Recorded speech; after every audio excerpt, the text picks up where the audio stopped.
ভালো লাগা গজল তার উপর থেকে আমি ইনশাআল্লাহ আপনাদেরকে শোনাচ্ছি কারা জান্নাতি কারা জাহান্নামী কবি ছন্দের মাধ্যমে লিখছি শুনবে।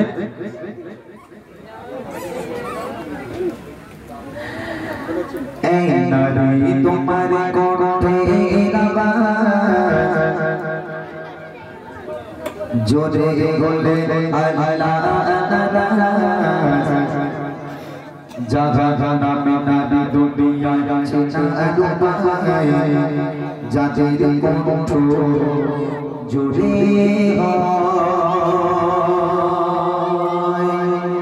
প্রথমে আছে নারীর কণ্ঠ। তবে আজকের এই গ্রামের মেয়েরা ঝগড়া টগড়া করে না, যেহেতু অন্য জায়গায় যায় মেয়েরা বসে এত গল্প করে তাদের আওয়াজে গজল গাওয়া যায় না। তবে এখানকার মায়েরা যেভাবে শান্ত হয়ে বসে আছেন আমি জানি এখানকার কোনো মা বোন তারা ঝগড়া টগড়া করে না, মনে হয় ঝগড়া করে বলে জানি না, কি বলো তাই না? এখানকার মায়েরা খুব ভালো। প্রথমে আসি কণ্ঠের আওয়াজ, ভালো করে শুনবেন গজলটি কারা জাহান্নামী। এই নারী তোমার কণ্ঠের আওয়াজ জোরে বলে আল্লাহ এই নারী তোমার কণ্ঠের আওয়াজ জোরে বলে আল্লাহ জাহান্নামী নারী দুনিয়ায় চেনা রূপায় যাদের কণ্ঠ জোরে হয় আরে নারী জোরে জোরে আওয়াজ করার হুকুম পে তবে এদের আজাদ দেওয়া যায় যত বিরাজ থেকে এসে লোকে বিরাজ থেকে এসে লোকে সারা বিতেরে শোনায় সারা বিতেরে শোনায় এই নারী তোমার কণ্ঠের আওয়াজ জোরে বলে আল্লাহ এই নারী তোমার কণ্ঠের আওয়াজ জোরে বলে আল্লাহ জাহান্নামী নারী দুনিয়ায় চেনা রূপায় যাদের কণ্ঠ জোরে হয়।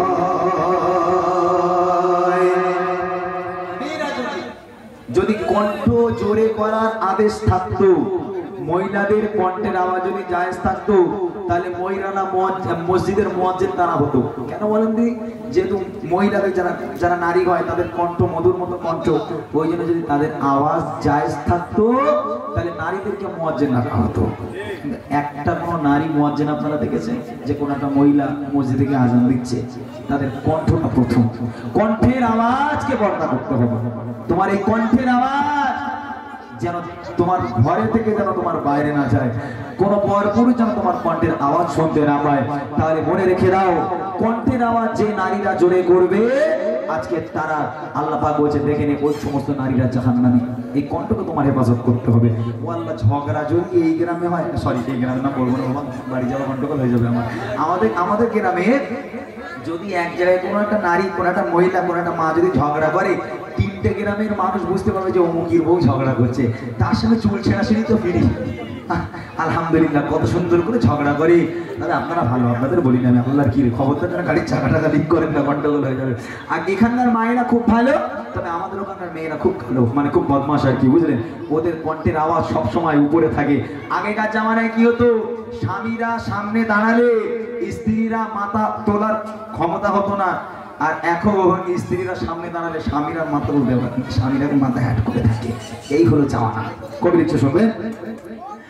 ও গোয়ানা দেখো দেখো লাখো নবী পাঠিয়েছিল, সবাই তারা পুরুষ ছিল, নবুয়ত যারা পেল। নারী যদি নবী হতো পর্দা হলো হতো, ইসলাম প্রচারে উম্মত তারে তারে নারীর কণ্ঠ ছড়িয়ে যেত। আরে নারী যদি রঙ্গওয়ান পেত, তবে আগে কি কদর হতো, জানা কি আর খুঁজছো না রে, জানা কি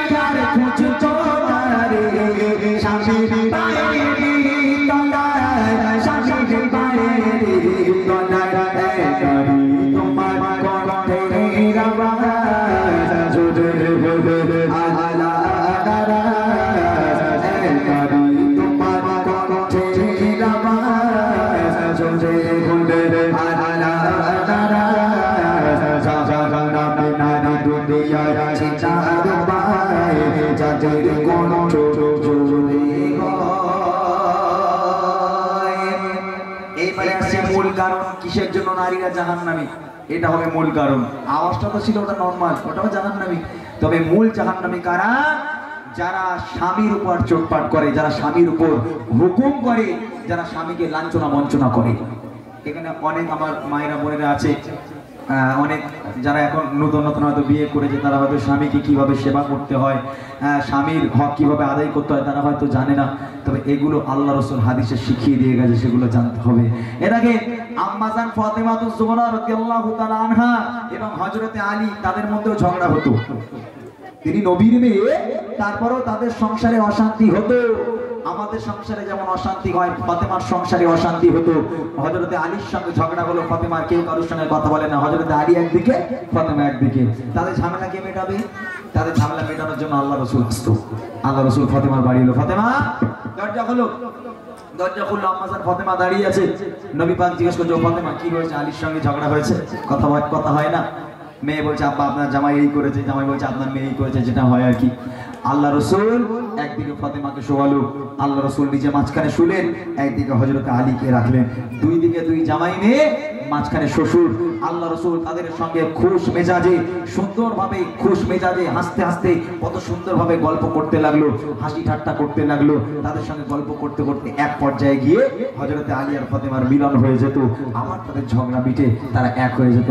আর আমার ঘরে, আমার ঘরের ফাতেমা যদি একটু ঝগড়া করে, ওরে আল্লাহ, যদি স্বামী একটু কোনোরকম একটা চটটার মারে, ফোন চলে যাবে, আব্বা শিগগিরই এসে তোমার জামাই আমার মেরেছে। আমাদের শ্বশুর তো সেই নাম শ্বশুর, বলো খবরদার জামাই যেন বেরোতে না পারো, ধরে না, ওকে দু টুকরো করবো, ধরে না পুলিশ দু টুকরো করবো, তাই না? তাহলে আল্লাহ রাসূল তাদের সঙ্গে গল্প করে হাসি ঠাট্টা করতে করতে তাদের সমস্যা মেটাতো। আর আমাদের শ্বশুর শাশুড়ি আসলে ওই সংসার ভাঙার চেষ্টা করি, কি করে এই গোলাউটোর কাছে থেকে ওকে বার করে নিয়ে যাওয়া যায়, তাই না? এইটাই হচ্ছে আমাদের কাজ। খবরদার, কোন নারী যদি স্বামীর কাছে গিয়ে বলে, শুনে নেন মায়েরা, কোন স্ত্রী যদি স্বামীর কাছে গিয়ে বলে, তোমার সঙ্গে বিয়ে হয়ে আমার জীবন ধ্বংস হয়ে গেল, তোমার সঙ্গে বিয়ে হয়ে আমি শেষ হয়ে গেলাম, আল্লাহর কসম, আল্লাহ পাক বলছে, দেখে নে ওই নারীটা দুনিয়ার বুকে জাহান্নামী, সে কোনোদিন তোমার জান্নাত পেতে পারে না। এরকম কত মায়েরা বলে, তোমার সঙ্গে বিয়ে হয়ে আমার জীবনটা ধ্বংস হয়ে গেল, বলেন এরকম? মনে রেখে দেন, যদি কেউ বলে থাকে তওবা করে না, নইলে কোনোদিন আল্লাহর জান্নাত পাবেন না। যেহেতু তার সঙ্গে বিয়ে হয়ে আপনার জীবন ধ্বংস হয়নি, তার বাম পাঁজরের হাড় থেকে আপনাকে তৈরি করা হয়েছে, অতএব ওপর থেকে সেট করে নিয়ে আসা হয়েছে আপনাদের দুজনকে, দুনিয়ার বুকে আপনাদের মিলন হয়েছে, তার সঙ্গে বিয়ে আপনার লেখা ছিল, তাই বিয়ে হয়েছে। খবরদার, যদি কোনো নারী বলে যে আপনার সঙ্গে বিয়ে হয়ে আমার জীবন ধ্বংস হয়ে গেল, সেই নারী কোনোদিন জান্নাতে যেতে পারবে না। করে দিচ্ছে দেখেন, ও নারীরা স্বামীর উপর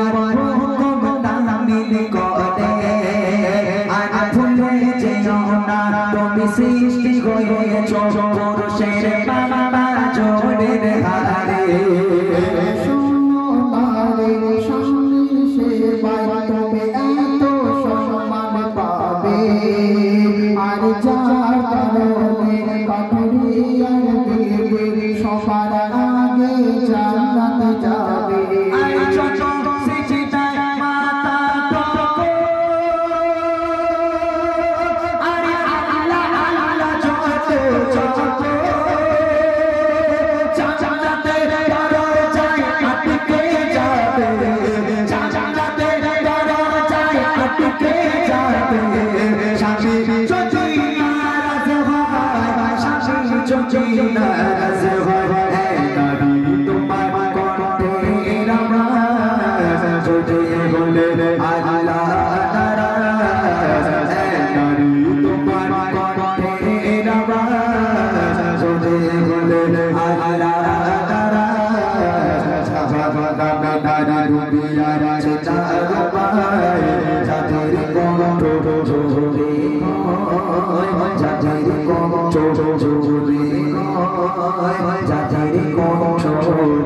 জুড়ে